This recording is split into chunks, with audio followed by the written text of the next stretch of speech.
A very good morning and a good evening to those listening in India. This is welcome to Conversation 6. We are, of course, at Budget Week here at USISPF, leading in to the all important budget to be announced on February 1st. I am delighted to be joined by Mr. Naveen Aggarwal. He leads our direct tax initiatives at the US India Tax Forum and is a partner at KPMG India. USISPF, of course, has a dedicated tax policy forum that enables such important discussions on important tax advocacy areas. So, Mr. Agarwal, thank you so much for joining me this morning, this evening rather, for you. Hi, Akshok. Great to be here today for this pre-budget interaction. Thank you. And of course, the countdown as we've started our conversation, the countdown's, of course, to Feb 1st when you and all of India is looking at the budget. So, in, what are some of the big ticket reforms that you are seeing that's going to come down the pipeline in this budget?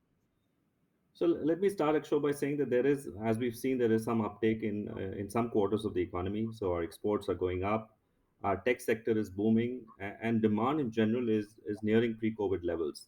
Now, with that being said, the MSMEs and the contact sectors like hospitality, tourism, entertainment, they're yet to come out of the clutches of the pandemic. So, in my view, Budget 2022 will continue to focus on some core sectors like manufacturing, healthcare, and infrastructure, as also driving resilience and boosting investor confidence. Now, on manufacturing, the government introduced the production linked incentive schemes over the last couple of years. They've also reduced the corporate tax rate to 15% for new manufacturing, which is obviously making India an attractive destination. The government may want to consider extending this 31st March 23 deadline for commencement of new manufacturing by at least a year or two because companies have been impacted by the pandemic. And this will ensure that India remains top of mind for the investor community. The second thing I would say is on startups and unicorns. Now, 2021 has been actually the year of unicorns. 78 odd unicorns got added to the list, and about three times the funding received over the last year. Now, while the outlook remains positive, one of the bigger challenges raising funds overseas. And therefore, in my view, this budget could provide a regulatory framework to facilitate listing of Indian companies overseas either directly or through SPAC structures. This, to my mind, will open floodgates for Indian startups to get access to the ballooning US dry powder.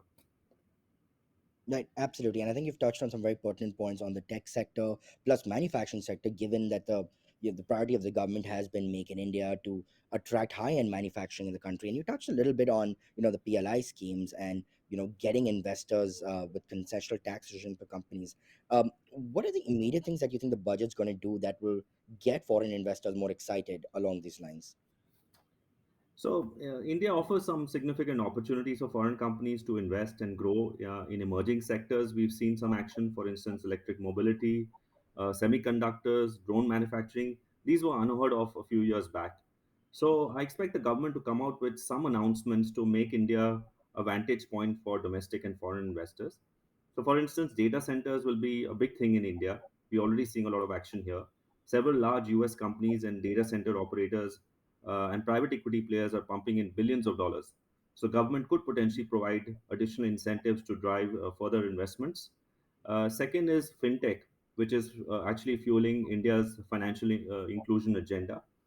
This is one area where we need the right degree of regulation, relaxation of norms, and some sort of tax liberalization.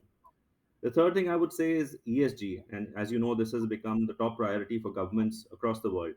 I expect the budget to stress how India is encouraging ESG across the country. For instance, on electric mobility, a lot of encouraging steps have been taken, like the vehicle scrappage policy, the PLI scheme that we spoke of, and tax holidays for startups. However, a lot more can be done to make it a lot more attractive for manufacturing and export. And finally, on renewable energy, with the rapid technology adoption that we're seeing in this space, the government could potentially incentivize investors through some sort of tax concessions and credit guarantees.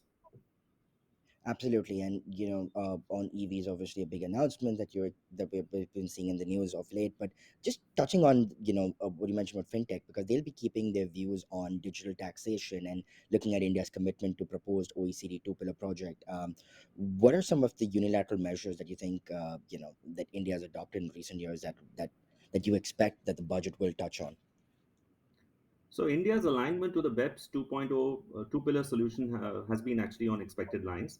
Now that the global agreement has become a reality, at the policy level at least, one would expect the budget to provide some clear steer on implementation aspects, especially around the timing of withdrawal of equalization levy, which is India's unilateral DST.